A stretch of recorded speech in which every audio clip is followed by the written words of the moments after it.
dans tes misères, dans tes souffrances, dans tes fragilités, dans tes à quoi bon, dans tes tristesses, dans tes fois où tu t'es assis et tu n'arrives plus à te relever. Voilà, cette soirée, nous allons encore laisser le Seigneur nous le redire. Je t'aime, je t'aime. Mais un amour, vous savez, et peut-être vous avez déjà expérimenté cela avec des gens que vous aimez, vous pouvez aimer à fond. Encore faut-il que l'autre accueille. Et c'est là notre difficulté, d'accueillir l'amour de Dieu, l'accepter. C'est facile de dire « Seigneur, tu m'aimes, là j'ai réussi, c'est génial ». Mais « Seigneur, tu m'aimes là où moi j'ai du mal à me regarder ».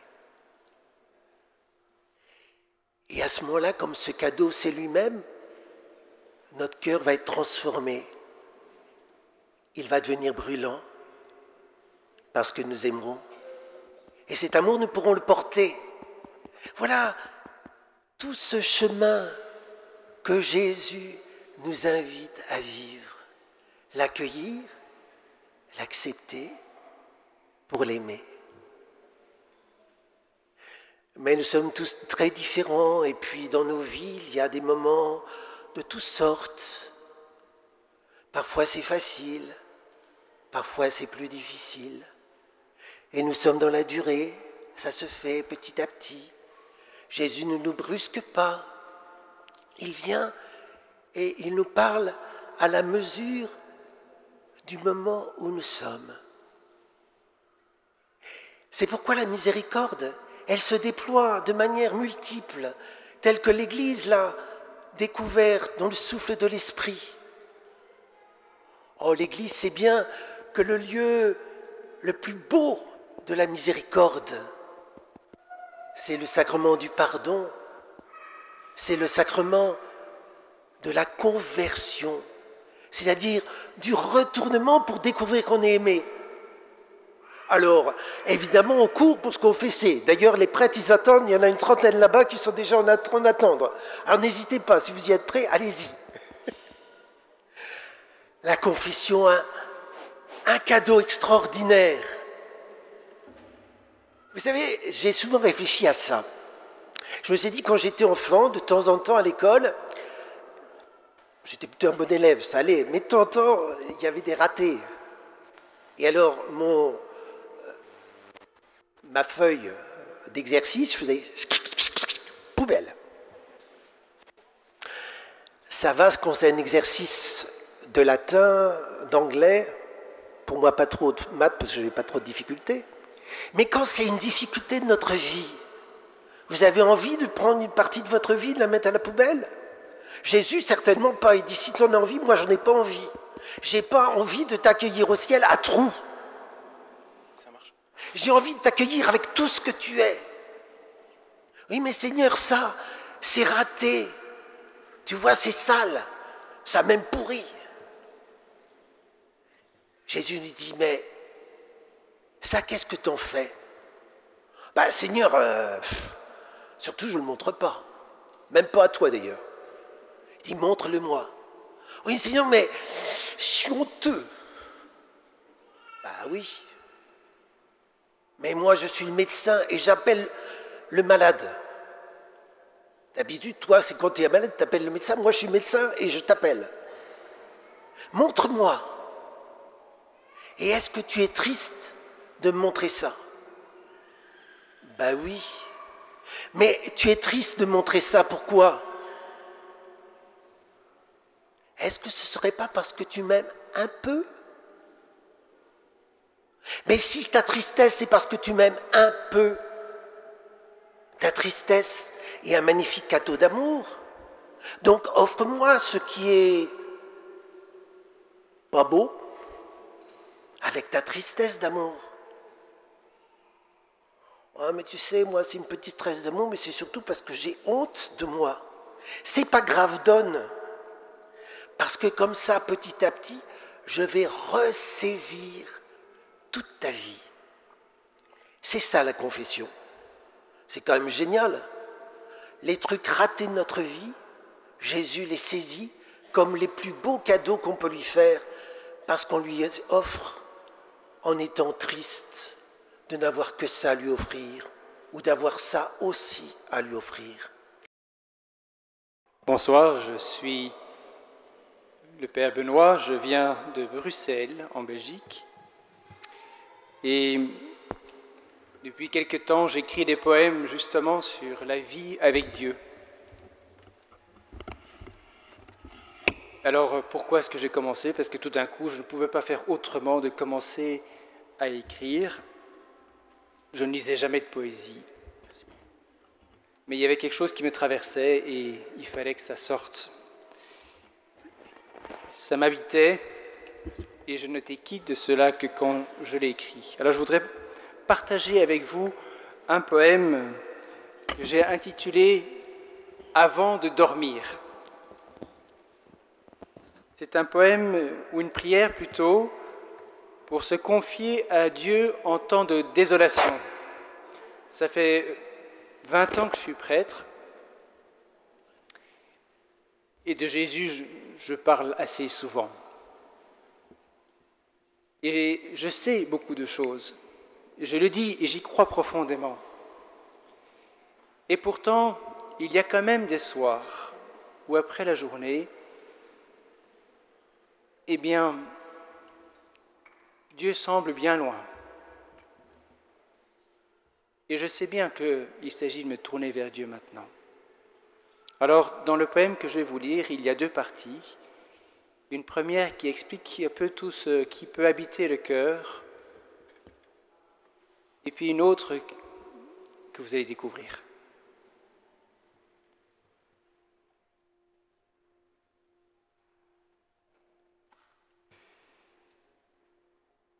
Seigneur, ce soir, juste avant de dormir, oui, j'ai encore failli ne pas venir,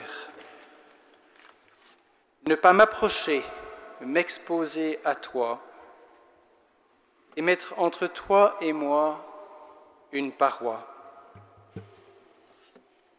J'ai encore failli croire que pour souffler, me reposer et pour récupérer, il vaudrait mieux que tu restes un peu loin, que tu demeures sagement dans ton coin.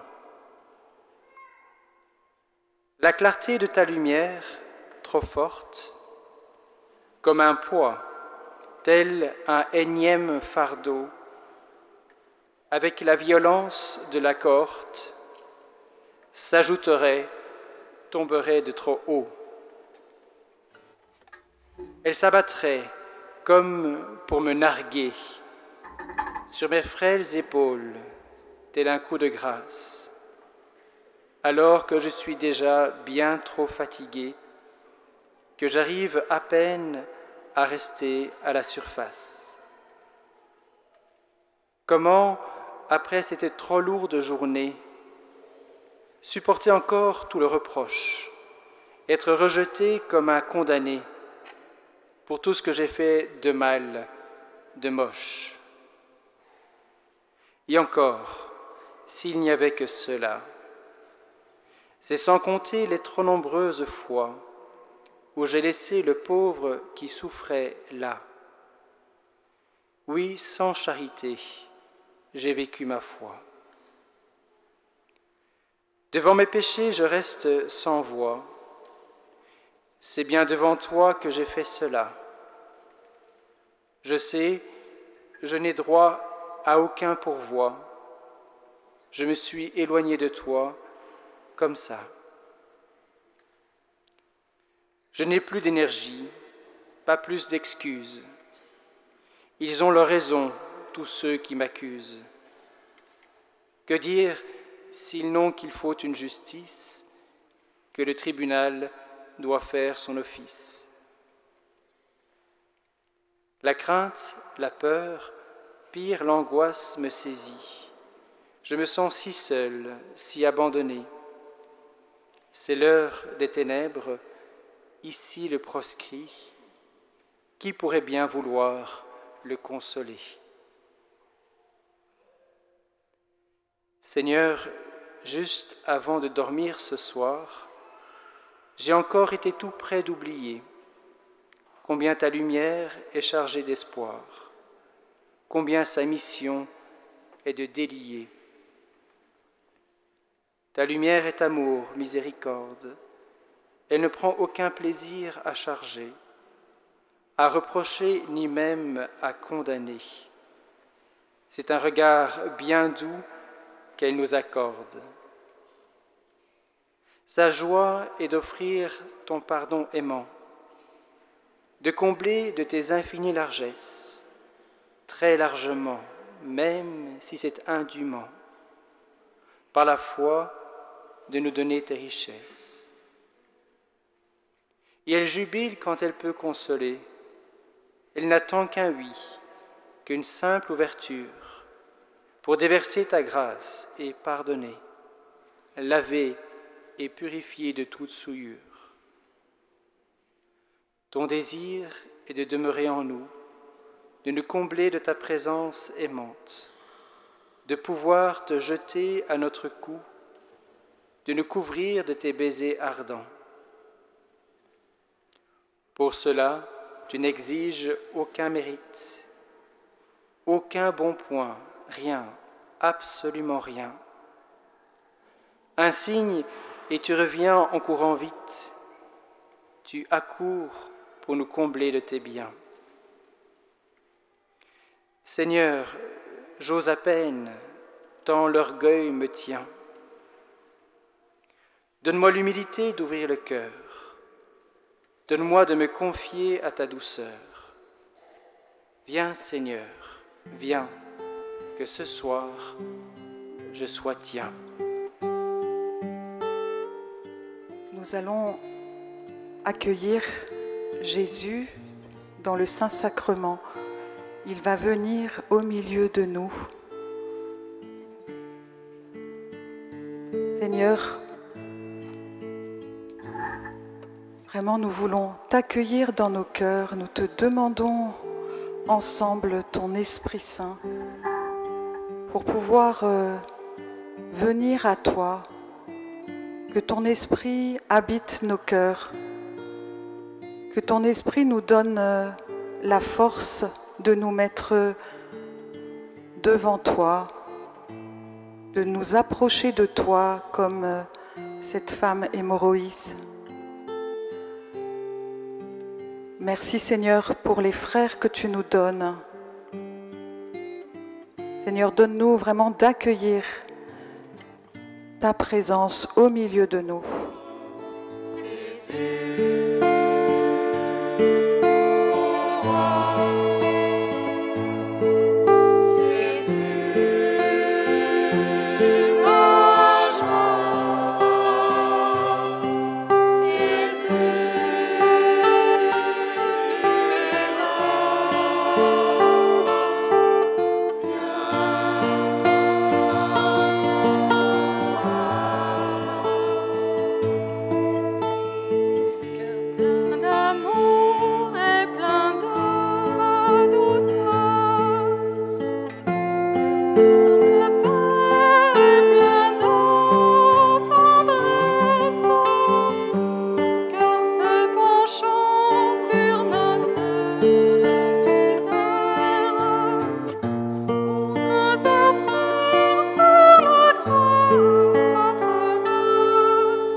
Pur